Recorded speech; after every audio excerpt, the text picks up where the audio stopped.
Hello दोस्तों, मैं आशीष कुमार अपने YouTube channel Bihar GK tricks में आपका स्वागत करता हूं। आज हम लोग एसपीडी के रेलवे सामान्य विज्ञान के अंतर्गत प्रैक्टिस सेट 84 के सभी प्रश्नों को इस वीडियो में पढ़ेंगे। तो यदि आप लोगों ने अब तक हमारा channel Bihar GK tricks subscribe नहीं किया है तो इसे सब्सक्राइब कर लें, साथ ही बेल आइकन को जरूर दबाएं। तो आइए वीडियो को स्टार्ट करते हैं। तो आज का पहला प्रश्न है, भारत में हरित क्रांति के जन्मदाता कौन है? तो इसका उत्तर है एम.एस. स्वामीनाथन। भारत में हरित क्रांति के जन्मदाता एम.एस. स्वामीनाथन है। अगला प्रश्न है, प्राकृतिक कृषि का अन्वेषक कौन है? तो इसका उत्तर है एम.एस. रंधावा।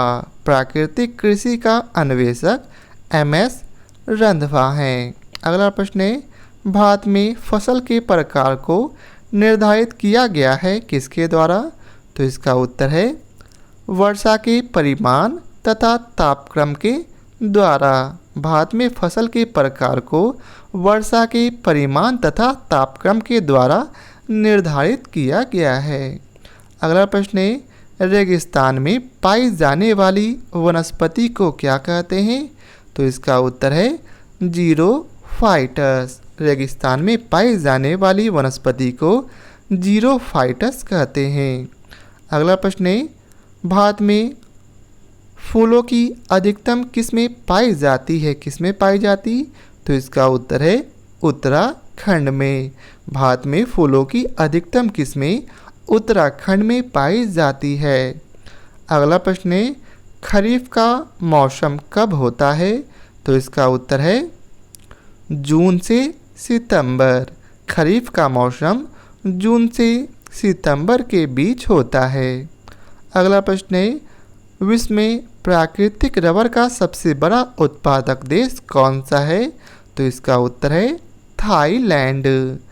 विश्व में प्राकृतिक रबर का सबसे बड़ा उत्पादक देश थाईलैंड है। अगला प्रश्न है, भारतीय दलहन अनुसंधान संस्थान अवस्थित है कहाँ अवस्थित है? तो इसका उत्तर है कानपुर में। भारतीय दलहन अनुसंधान संस्थान कानपुर में अवस्थित है। अगला प्रश्न है, झूम खेती प्रचलित है किस क्षेत्र में? तो इसका उत्तर है असम क्षेत्र में। झूम खेती असम क्षेत्र में प्रचलित है। अगला प्रश्न है, सिनकोना पौधे के किस भाग से कुनैन प्राप्त किया जाता है? तो इसका उत्तर है तने की छाल से। सिनकोना पौधे के तने की छाल से कुनैन प्राप्त किया जाता है। अगला प्रश्न है, पौधे नाइट्रोजन को किस रूप में ग्रहण करते हैं? तो पौधे जो हैं नाइट्रोजन को नाइट्रेट के रूप में ग्रहण करते हैं। किस रूप में? नाइट्रेट के रूप में।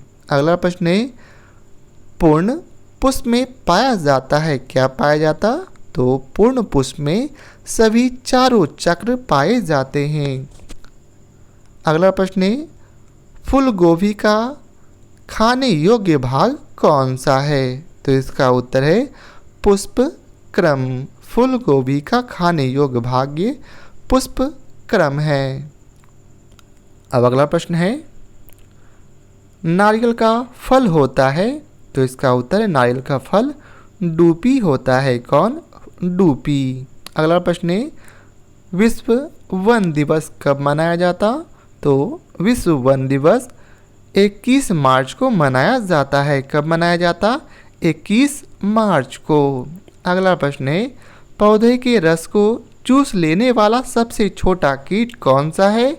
तो इसका उत्तर है एफिड। कौन सा? एफिड जो है पौधे के रस को चूस लेने वाला सबसे छोटा कीट अर्थात कीड़ा है। अगला प्रश्न है, सबसे बड़े पुष्प होते हैं कौन से? तो इसका उत्तर है रेफलेशिया के।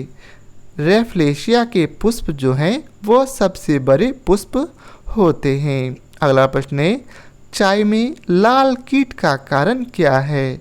तो चाय में लाल कीट का कारण हरी शैवाल है। अगला प्रश्न है, किसमें बीज नहीं बनते? तो इसका उत्तर है फर्ण में।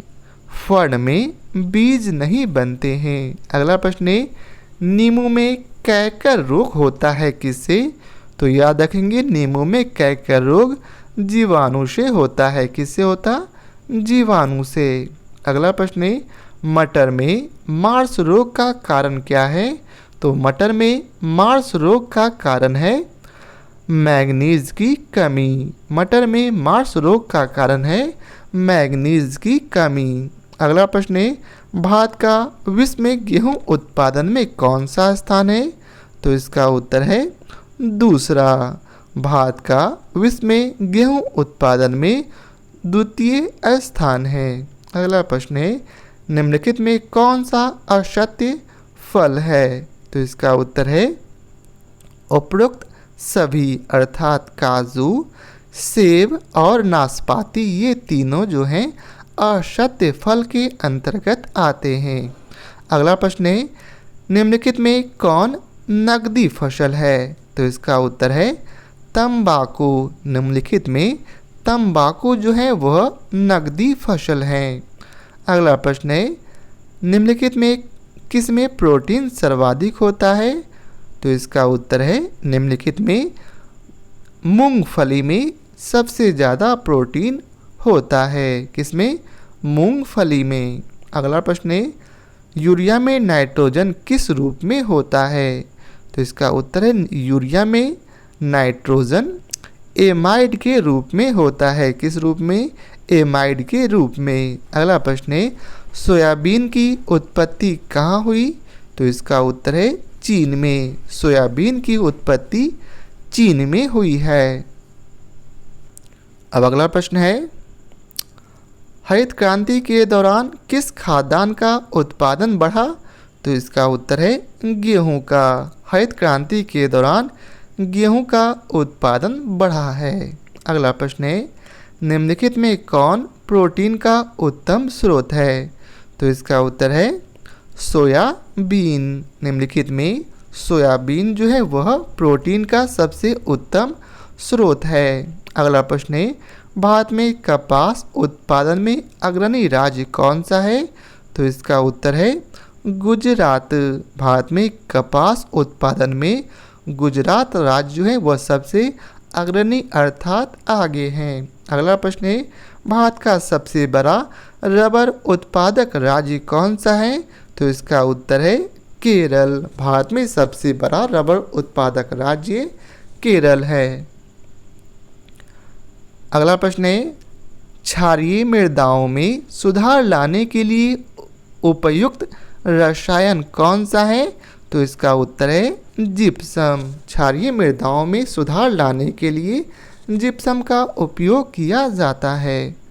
अगला प्रश्न है रेड रॉट रोग किस फसल का रोग है? तो यह जो है गन्ने का रोग है। रेड रॉट रोग जो है वह गन्ना का रोग है। अगला प्रश्न है भारत में निम्नलिखित किस फसल का सबसे ज़्यादा क्षेत्रफल है? तो इसका उत्तर है धान का। भारत में सबसे ज़्यादा क्षेत्रफल लेने वाला फसल है धान। अगला प्रश्न है भारत का केंद्रीय औषधि अनुसंधान संस्थान निम्नलिखित में से किस स्थान पर स्थित है? तो यह जो है लखनऊ में स्थित है। भारत का केंद्रीय औषधि अनुसंधान संस्थान लखनऊ में स्थित है। अगला प्रश्न है मानव द्वारा सबसे पहले उपयोग में लाया जाने वाला अनाज कौन सा है? तो इसका उत्तर है जौ। मानव द्वारा सबसे पहले उपयोग में लाया जाने वाला अनाज है जौ।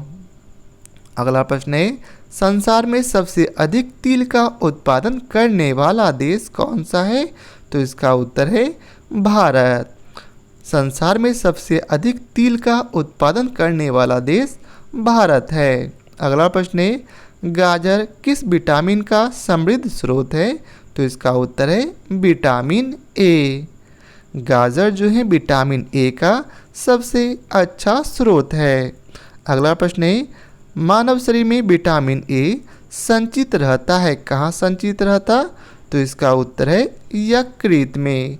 मानव शरीर में विटामिन ए जो है वह यकृत में संचित अर्थात स्टोरेज रहता है। अगला प्रश्न है, रतौंधी का मुख्य कारण किस विटामिन की कमी है?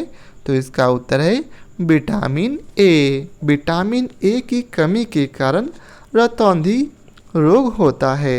तो यह था आज के वीडियो का आखिरी प्रश्न। आशा करता हूँ आप लोगों को हमारी यह वीडियो पसंद आया हो। यदि आप लोगों को हमारी यह वीडियो पसंद आया हो तो इसे लाइक और शेयर ज़रूर करें। तो आज के लिए बहुत बहुत धन्यवाद।